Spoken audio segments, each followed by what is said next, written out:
अध्यक्ष जी, सबसे पहले तो मैं आपको धन्यवाद देना चाहता हूं कि आपने इस संकल्प पत्र समिति की अध्यक्षता का दायित्व मेरे ऊपर सौंपा और मुझे इस बात का हर्ष है, संतोष भी है कि मोदी जी के नेतृत्व में हमने देशवासियों से किया गया हर वादा पूरा किया है।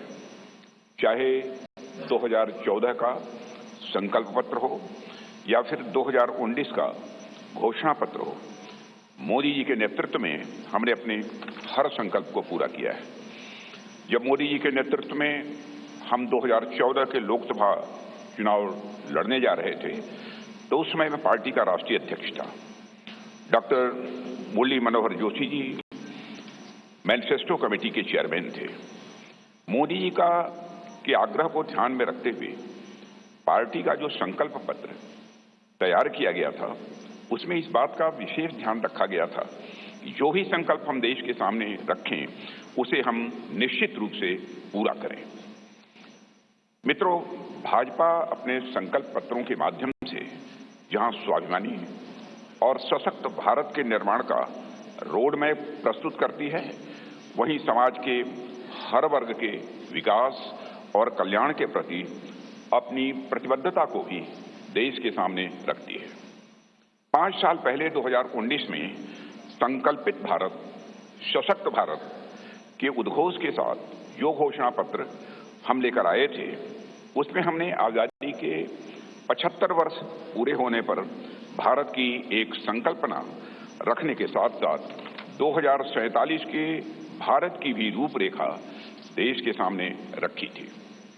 उसी भावना के अनुरूप ही हमने 5 साल के संकल्प लिए थे और मुझे ये कहते हुए साथियों प्रसन्नता है कि साल 2019 में भारत के विकास एवं जन कल्याण के लिए जो भी संकल्प हमने लिए, आज 2024 तक उन सब को पूरा करने में हमने कामयाबी हासिल की है। हम लोगों को इस बात का गौरव है कि भाजपा अपने संकल्प पत्र के प्रत्येक वादे को पूरा करती है। जो हम कहते हैं वो हम करते हैं। हमारे वर्ड्स, हमारे डीड्स, हमारे कृति और हमारे कथन में कभी कोई अंतर नहीं रहा है। यह बात आज केवल भाजपा के लोग ही नहीं बल्कि देश के नागरिक भी मानने लगे हैं। यही विश्वसनीयता हमारी सबसे बड़ी ताकत है। हमने जम्मू और कश्मीर से धारा 370 समाप्त करने की बात कही थी। आज धारा 370 समाप्त हो चुकी है। हमने महिलाओं के लिए विधायी संस्थाओं में 33% आरक्षण की बात की थी। प्रधानमंत्री मोदी जी की प्रेरणा से नए संसद भवन का उद्घाटन होते ही पहला कानून नारी शक्ति बंधन अधिनियम के रूप में देश के सामने आया। साथियों, हमारे संकल्प पत्र में अयोध्या में भगवान राम के भव्य मंदिर के निर्माण का मार्ग प्रशस्त करने की बात भी कही गई थी। आज अयोध्या में रामलला की नव विग्रह में प्राण प्रतिष्ठा हो चुकी है।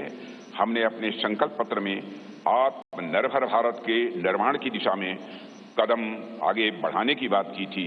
आज उस दिशा में देश तेजी से आगे बढ़ रहा है। साथियों, हमने इंक्लूसिव ग्रोथ, समावेशी विकास की बात की थी और गरीब कल्याण के प्रति अपनी प्रतिबद्धता भी व्यक्त की थी। प्रधानमंत्री मोदी जी की गरीब कल्याण के प्रति संवेदनशीलता का इससे बड़ा उदाहरण और क्या हो सकता है कि देश के 80 करोड़ से अधिक जरूरतमंद व्यक्तियों को प्रधानमंत्री गरीब कल्याण अन्न योजना के तहत 2020 से लगातार मुफ्त राशन दिया जा रहा है और मोदी जी ने इस योजना को 2029 तक चलाने का संकल्प भी व्यक्त किया है।